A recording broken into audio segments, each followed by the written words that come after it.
Hello, my dear players. Today, we're going to be talking about a homebrew pantheon of gods that I'm currently working with for a game that I'm running. So, I don't know. Actually, I might end up making several videos about this, so we'll see. So I hope you guys like this content, this particular bit, because I'm going to probably make a few. But we'll start with the three gods of the sky and work our way down from there. So here we go. So the first god to mention that I have is sort of the all-father figure, the Zeus or Odin equivalent, which is who I have dubbed Oranos. If you know where that name comes from, good for you. And in this lore, Oranos is the god of light and sky, and is commonly referred to in the lore as the King of Kings. And it's in this sense, and something I like to do in general, but something that shows up a lot in the way I write gods, is that I like for the god to represent a lot more than just what their stated domains are. Which is common enough. That happens a lot with gods anyway. But it's still an important thing to keep in mind. I think some people miss it. For example, for Oranos, while his dominion is light and sky, he also encompasses this idea, like the very idea of authority, of having authority, of being a leader. Well, not even a leader, just... Yeah, the first way I phrased it was the best way. He embodies authority. He embodies having the right to tell other people to do what they're supposed to do, or do what he wants them to do. That is what he is. Thus, King of Kings. He is, in terms of his personality of a god, as a god, and what his followers tend to be like. He tends to be revered mostly by those with strong authorities, and most people look to him as a way to try and understand how they should use their authorities, which isn't the best thing to do, because the way I've written Oranos is that I've taken a lot of inspiration from Zeus, specifically for how he is. So it's not nice, but it does come with a lot. But there is some good there. And yeah, this leads to a lot of monarchs that worshiping him in my world, and this leads those monarchs to behave, we'll call it irresponsibly. But it also leads to some responsibility, because some of the kind of notes that Oranos that is derivative of Oranos and those who worship him is that, number one, a person with authority should own that authority is a big tenet. And that translates in a few ways. Number one is kind of the bad side of it, is that you basically are allowed to flex that you have power. Is essentially one of those tenets, is that you're almost encouraged to abuse your power a little bit to show that you're an authority figure. It's not good at all. That is how Oranos is, and the moral that gets passed down. The good part of it, the side of it, and is that you should own the things you do as an authority figure. Now, you may not own them as the bad things they are, which is kind of the twist, but you should never not be owning up to what you're doing, and you should never be hiding what you're doing as an authority figure. Is something that followers or Oranos believe, that you could have an awful, by their metrics, if you're a follower of Oranos and you rule a nation, sure, you're allowed to be a power-hungry cunt, and you're allowed to be awful to people in a lot of ways, but you're never allowed to hide that from the people. You're never allowed to lie to the people about what you're doing and who you are. That's never okay. That's never something that is allowed. Uranus himself would get mad about that. And that's another detail about something I like to do with gods, is I like to make gods very active when things are not going their way. And this is an example of one thing of, despite Uranus being a very petty being, like Zeus, he also gets involved with things like this, of like if a leader that worships him lies about what he's up to in the background, Uranus is getting pissed about it. He's doing something about it. He's sending a cleric over to fuck him up. Sending a cleric, a paladin, or if he might, depending on how bad it is, he might come down himself just to prove a fucking point. He might. And yeah, there's a lot of other specific situational. There's a I need to do more than one take, but there is a lot more to it here and there. But I don't want to dedicate an entire video just to Uranus. So I think I'll leave it there, because I think you get the majority of what Uranus is like. Oh, there is one thing, is that Uranus also represents what he tries to instill is a certain sense of unity. Now, how that unity is achieved isn't exactly it's a lot fucked up. Conquer, kill, that type of thing. But it does still a certain sense of unity, that if a leader is going to lead a group of people, that if they have authority over a significant amount of people, then they should be doing their best to make sure that this group of people are united in thought and purpose. If they're not united in thought or purpose, then it will lead to disarray in one way or another. That is another big tenet of Uranus. But I'll leave it there. Because there's a lot more to talk about.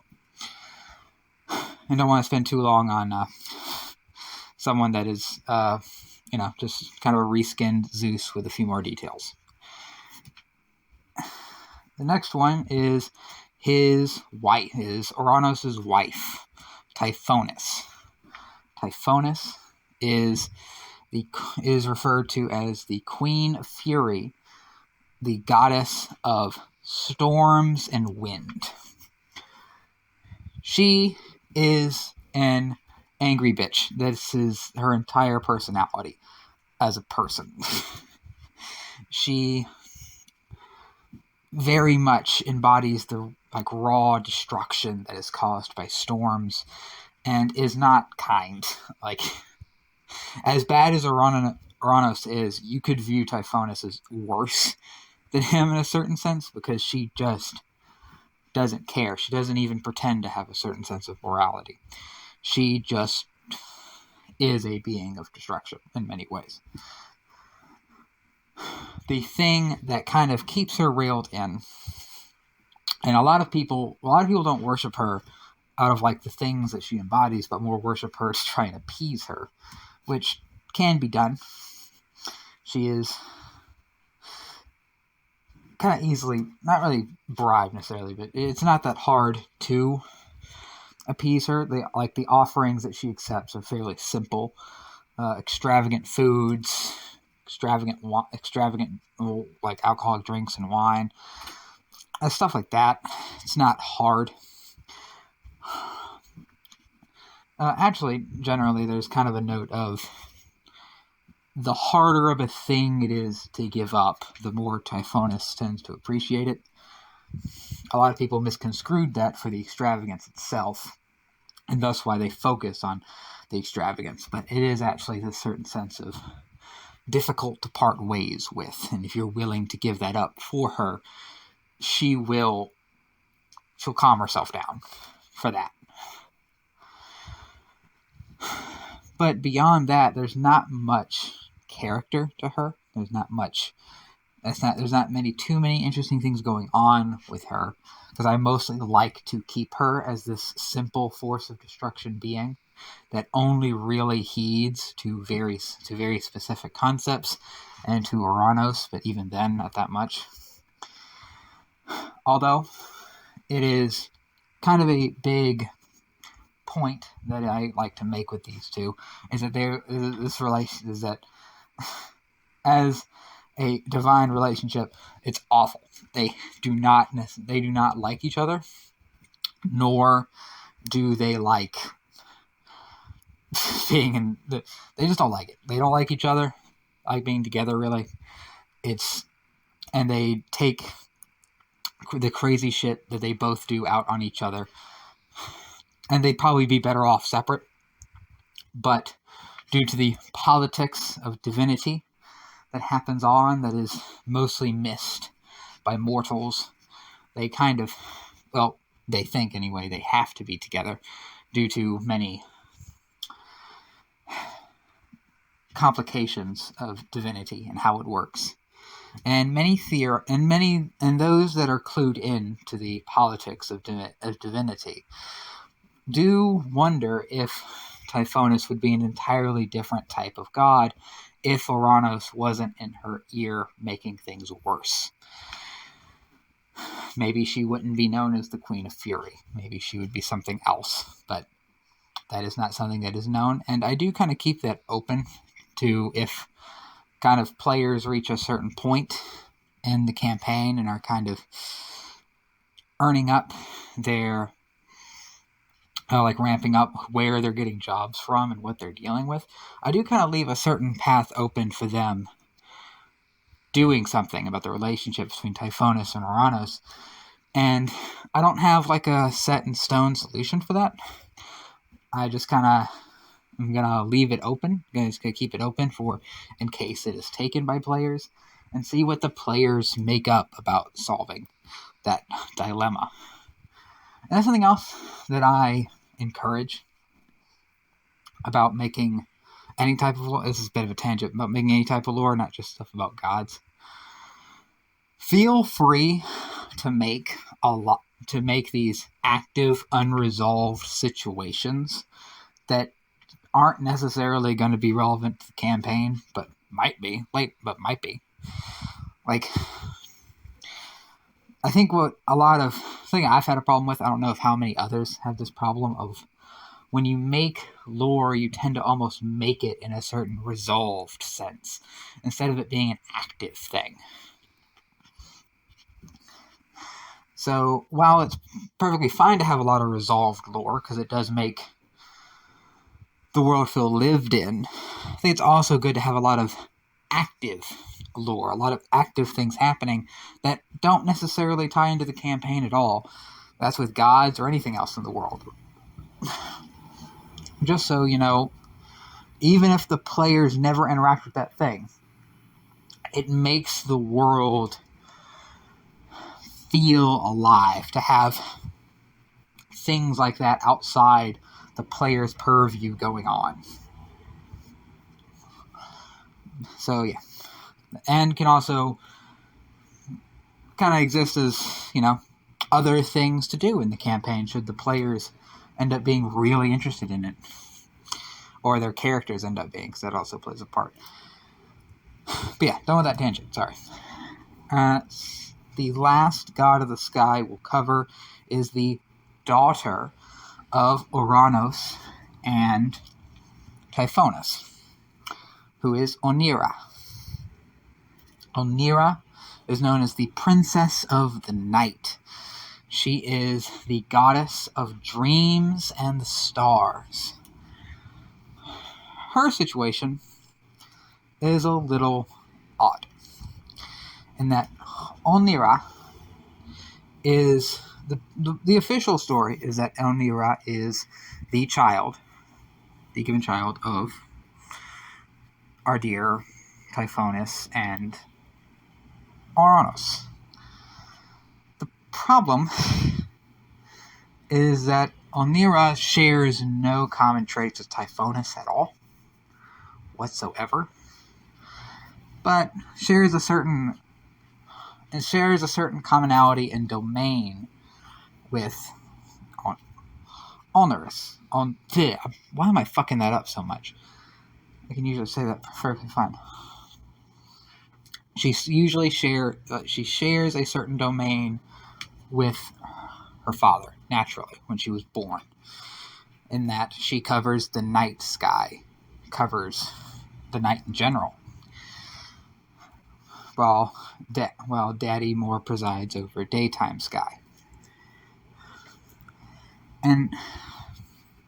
But she has no correlation with her mother. So this leads a lot of kind of mystery and sort of like religious conspiracy theories about whether Onira actually is the daughter of Typhonus. And I'll just kind of throw it out in the video, and if one of my players sees this video and learns of this, it's fine. Onira is not the daughter of Typhonus, even though that is the public story. Onira is actually the daughter of a pre-existing god that doesn't exist anymore. They died long ago. And to get into that god and how they function would take an entire video of its own. But yeah, there's a lot of drama there. A lot of divine drama. Yes, and something I try to kind of show with Onira, with her, like her domain, dreams and the stars. The reason why she embodies that, the reason why that's her domain outside of her daddy is that it represents her personality, in that she dreams of being apart from her parents. She dreams of having this situation where she gets to be independent from them, because she isn't. She's one of the younger gods, and by mortal standards that would put her, as ancient. But by godly standards, she's still really young, really almost teenage to them. And her parents, they kind of hold that on her. They really keep her in a certain iron grip, where she's more restricted in her domain than she possibly should be. And it's to the point to where it is said, and I'll confirm it, is that the moon in the night sky is said to be her father's eye watching the night to make sure that she is doing as she is told. And it is only in the nights in which his eye gets tired, and thus it's, no moon, and that she is able to be free.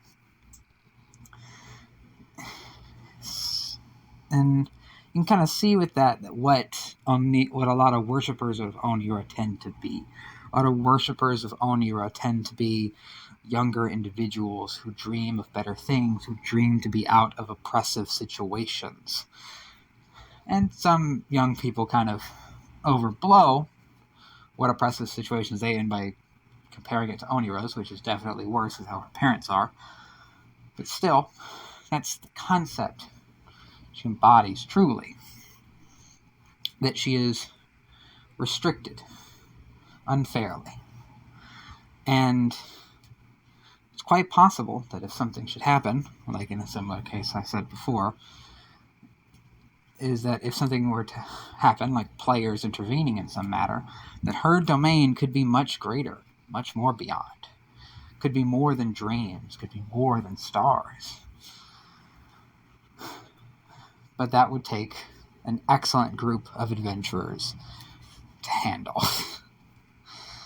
And yeah, I will leave it there. And there's plenty of more lore and lots of things about each of these three.